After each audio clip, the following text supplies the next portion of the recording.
¿Qué es lo que la misma ley dice? Por Greg Vansen.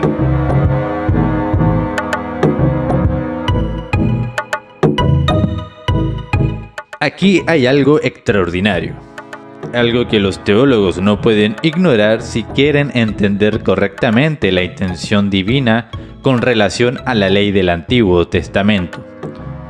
Pablo sabía por su experiencia que necesitaba morir al legalismo, en el uso de la ley como mérito propio o justificación delante de Dios. Y exactamente, ¿dónde y cómo Pablo aprendió esta lección fundamental? Observe cuidadosamente lo que dice en Gálatas 2:19. Dice así: porque yo por la ley soy muerto para la ley, a fin de vivir para Dios. Fue la misma ley que enseñó a Pablo a no buscar la justicia y la aceptación de Dios por medio de las obras de la ley. La ley del Antiguo Testamento nunca fue legalista en su naturaleza e intención, aunque los judíos hayan pervertido este propósito de manera egoísta.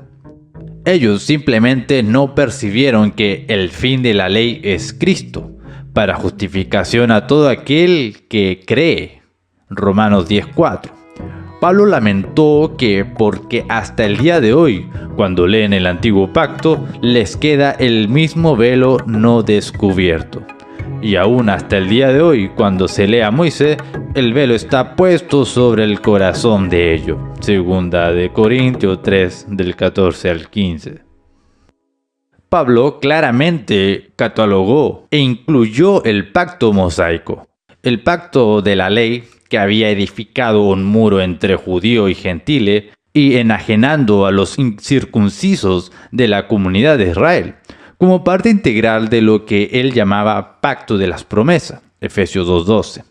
Había mucho pacto plural en el Antiguo Testamento, pero todos eran administraciones de una promesa singular subyacente de Dios. Los teólogos pueden incluso hablar apropiadamente de ley y gracia como etiquetas convenientes para las dos administraciones del pacto, que son Antiguo y el Nuevo Pacto. Pero la Biblia afirma enfáticamente que las dos son administraciones de la gracia o promesa, como el único camino para ser acepto delante de Él. El pacto de la ley fue una manifestación de las promesas de Dios, no del legalismo. La administración de la ley en el Antiguo Pacto, o la administración mosaica, no ofreció una forma de salvación, ni tampoco enseñó un mensaje de justificación que difiere de aquella que se encuentra en el Evangelio del Nuevo Pacto.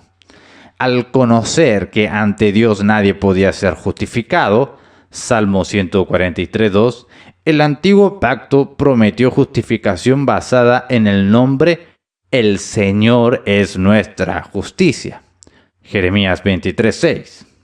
El testimonio del Antiguo Pacto era que la justicia tenía que ser imputada, hasta para el gran padre de los judíos, Abraham.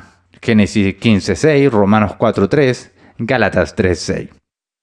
Por lo tanto, la literatura del Antiguo Testamento ofrece evidencia suficiente que indica que los santos de Dios eran personas de fe. Ver Hebreos 11.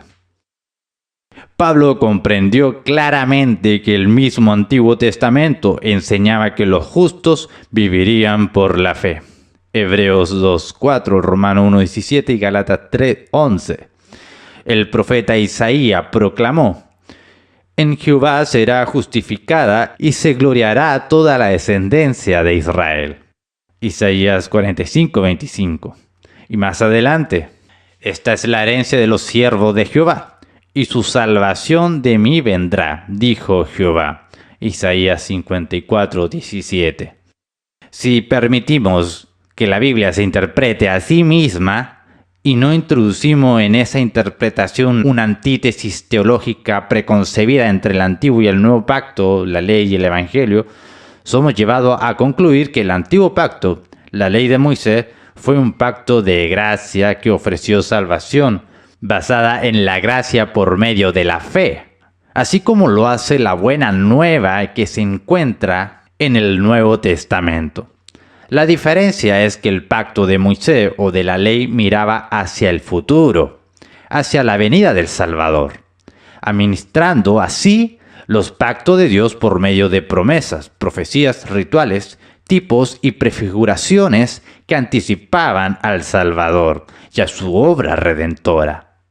El Evangelio, o nuevo pacto, proclama el cumplimiento de aquello que la ley anticipaba, administrando el pacto de Dios por medio de la predicación y los sacramentos. La esencia en la relación que hay entre la obra salvadora de Dios y el pacto es la misma bajo la ley y el Evangelio. Las Escrituras no presentan al pacto de Moisés o de la ley como fundamentalmente opuesta a la gracia del nuevo pacto. Una perspectiva errónea, esencialmente dispensacionalista, que está en el corazón de tantas convicciones mal orientadas sobre la ley en nuestros días. Por ejemplo, reflexiones sobre Hebreos 3 y 4. De acuerdo con el Nuevo Testamento, ¿por qué Dios estaba insatisfecho con los israelitas al punto de no permitir que entraran en la tierra prometida? La respuesta es que ellos fueron desobedientes. Hebreos 3:18. Pero eso es lo mismo que decir que les faltó fe. Hebreos 3:19. Ellos oyeron el Evangelio predicado al igual que nosotros. Hebreos 4:2. Pero ellos fallaron al no aceptar la provisión prometida por Dios porque no tuvieron fe. Hebreos 4:2. Es decir, fueron culpados de desobediencia. Hebreos 4:6. No podemos confrontar la fe con la obediencia en el antiguo pacto. Son diferentes lados de una misma moneda, como en el nuevo pacto. Santiago 2 del 14 al 26.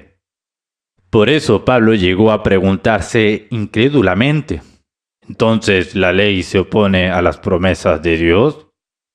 ¿Será que la gracia del pacto abrámico es contrario a la ley revelada por Moisés?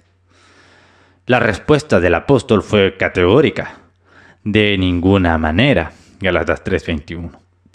La ley nunca tuvo la intención de ser un camino para la autojustificación, como Pablo revela más adelante.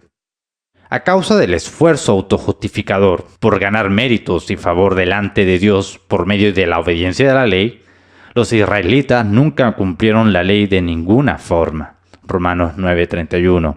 ¿Y por qué no? Porque no la buscaban por fe, sino como si fuese por obras. Versículo 32. Si prestamos oído a la misma ley, será removida la idea de que la ley de Dios tenía la intención de ser un camino para el mérito propio o autojustificación delante de Dios. La salvación, por gracia del nuevo pacto, es el florecimiento o desarrollo y realización de las promesas de la gracia prevista y anunciada en el antiguo pacto. Porque todas las promesas de Dios son en el sí y en el amén, por medio de nosotros para la gloria de Dios. 1 Corintios 1:20. En el mejor estudio de la Biblia de todos los tiempos, Cristo dijo: y comenzando desde Moisés y siguiendo por todos los profetas, les declaraba en todas las escrituras lo que de él decían. Lucas 24:27. Y también Moisés a la verdad fue fiel en toda la casa de Dios, como siervo para testimonio de lo que se iba a decir. Hebreos 3:5. La ley mosaica no está en antítesis con el Evangelio de Cristo, que fue proclamado posteriormente, así como tampoco contradice las promesas abrahámicas que fue dada 430 años antes. Gálatas 3, del 15 al 17. Cristo fue el foco y objeto de la ley de Moisés o del antiguo pacto. Romanos 10:4. Así como lo fue el pacto abrahámico y las promesas antiguas. Pablo insiste en que la administración mosaica, la ley, no abrogó la promesa abrahámica, sino que fue añadida, hasta que viniera el descendiente de quien se refería la promesa. Gálatas 3, 16 y 19. Es decir, fue añadida hasta la venida de Cristo. Versículo 16. Antes de la venida de Cristo, el objeto de nuestra fe, el pueblo de Dios estaba bajo la custodia de la ley, en ella encerrada, versículo 23. Esto quiere decir que la ley se convirtió en nuestro tutor para llevarnos a Cristo, para que fuésemos justificados por la fe, versículo 24. Observamos nuevamente que la teología paulina ve al pacto mosaico, la ley, como señalando hacia Cristo y enseñando el mismo mensaje de justificación que el Evangelio o el Nuevo Pacto enseña.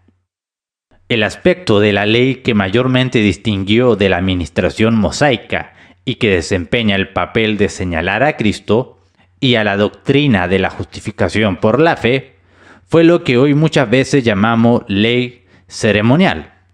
Los rituales y ordenanza redentora del Antiguo Pacto, por ejemplo, la circuncisión, sacerdocio, templo, sacrificios. Vea Colosenses 2, 11 al 13 y Hebreos 7 al 10.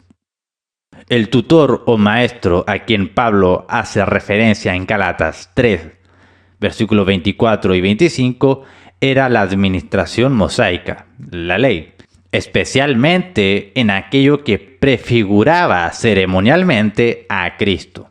De las cartas de Pablo queda claro lo siguiente. Pablo estaba envuelto en una controversia teológica con los judaizantes, que insistían en la circuncisión. Gálatas 2 del 3 al 4, Gálatas 5 del 2 al 4. Él escogió como ejemplo específico el calendario ceremonial de la ley judaica, Gálatas 4:10. También habla de aquellos principios elementales del mundo, Gálatas 4 del 3 al 9, que Colosenses 2, 16 al 17, describe más a detalle como sombras de aquel que había de venir, cuya realidad o esencia es Cristo. Finalmente describe a la ley como gobernando a los judíos y enseñándoles que la justificación viene por medio de la fe en Cristo, Gálatas 3:24. Algo que no se consigue por medio de los mandatos morales como no robarás, sino por medio de las obras sacrificiales que vívidamente ilustraban el camino de salvación. Pablo insiste en que ahora que vino Cristo, el objeto de nuestra fe, ya no estamos bajo este tutor, la ley mosaica, en Gálatas 3:25. La administración mosaica, apropiada para el pueblo de Dios en la etapa inicial de su desarrollo y educación, y que contiene solo prefiguraciones pobres de la redención, ahora dio lugar a la libertad madura de los hijos de Dios que depositan su fe en el Hijo. Gálatas 3:26, Gálatas 4, del 1 al 7 y 9. Recapitulando, descubrimos que la misma ley del Antiguo Pacto nos enseña a morir al legalismo y al mérito propio, ya que la ley, de acuerdo con la promesa abrahámica, miró a lo lejos a Cristo y enseñó la justificación por la fe. El Evangelio no puede ser contrapuesto a la ley en lo concerniente a la doctrina de la salvación. Sin embargo, el Evangelio es una sucesión gloriosa y un avance en relación a la administración mosaica con sus ordenanzas ceremoniales. Mientras que al establecer el nuevo pacto no hay cambio en la naturaleza benevolente de la salvación prometida y prefigurada en los días de Abraham y Moisés. Hay un desvanecimiento en la administración y en el orden del antiguo pacto. Hebreos 8:13. Necesitamos ver, además, que las instrucciones morales que se encuentran en la ley de Dios, los mandamientos de Dios revelados en el Antiguo Pacto, no fueron arrojados a un lado, como se hace en las instrucciones redentoras de la circuncisión, el sacerdocio, los sacrificios y el templo.